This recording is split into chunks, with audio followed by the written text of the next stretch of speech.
Tema seni lukis. Tema adalah gagasan, ide, atau pokok pikiran yang ada di dalam sebuah karya seni. Dengan memahami tema yang ada pada karya seni rupa murni, kita dapat memahami tujuan penciptaan karya seni rupa tersebut.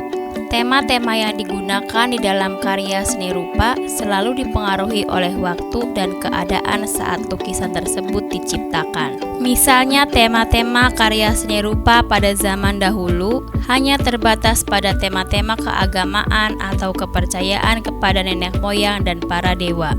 Pada zaman kemerdekaan, tema lukisan dipengaruhi semangat kemerdekaan. Secara umum, beberapa tema di dalam pembuatan karya seni rupa murni sebagai berikut. 1. Hubungan antara manusia dengan dirinya.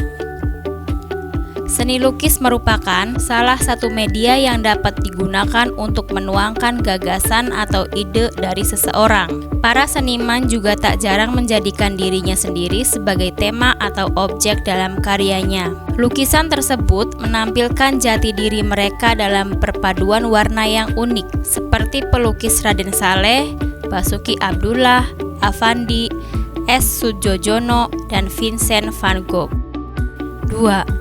Hubungan antara manusia dengan manusia lain. Seorang perupa kadangkala dalam mengekspresikan cita rasa keindahan menggunakan objek orang yang ada di sekitarnya.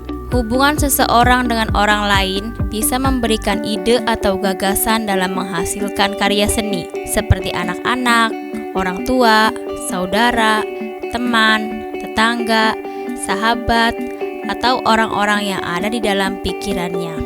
Dalam menghasilkan karya berdasarkan hubungan dengan manusia lain, sosok yang ada dalam lukisan atau menjadi tema dari karya mereka bisa juga hanya merupakan sosok yang ada di dalam pikiran mereka.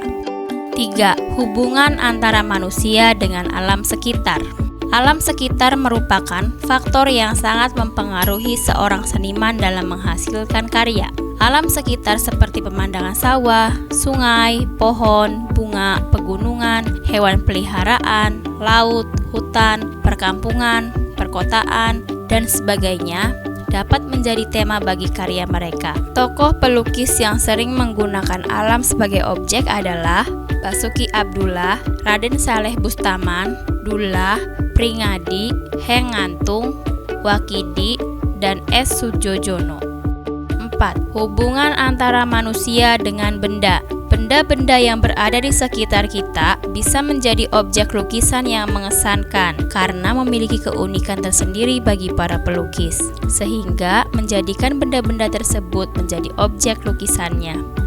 Keunikan benda-benda tersebut ada yang berbentuk silindris, kubistis, organis, atau berbentuk bebas. Bentuk benda tersebut seperti gelas, cangkir, kendi, teko, vas bunga, guci, botol, sepatu, lemari, meja kursi, buah-buahan, bunga, dan sebagainya.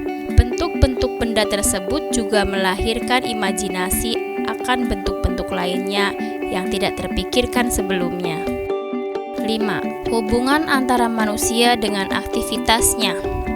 Aktivitas manusia dalam kehidupan sehari-hari yang beragam membuat perupa ingin mengabadikan kegiatan tersebut dalam media lukisnya. Lukisan menjadi sesuatu yang menarik apabila dalam mengambil sudut pandang aktivitas dapat disusun sesuai dengan komposisi dan proporsi yang baik, disertai dengan efek gelap terang yang tepat. Contoh aktivitas manusia misalnya kegiatan menari, membajak sawah, berburu, jual beli di pasar, menggembala ternak, dan aktivitas lainnya. Tokoh pelukisnya antara lain Barli Sasmita Winata dan Dullah. 6.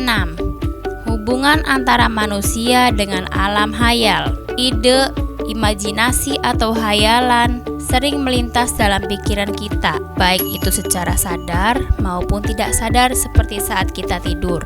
Hayalan yang muncul di benak perupa kadang diwujudkan dalam suatu karya seni. Hasil karya seni rupa seperti ini sering disebut dengan karya seni surrealisme. Tema ini merupakan tema yang paling banyak digunakan oleh seniman-seniman yang menghasilkan karya lukisan abstrak. Tokoh seni lukis dengan tema ini antara lain Salvador Dali, Ivan Sagita, Lucia Hartini, dan lain-lain.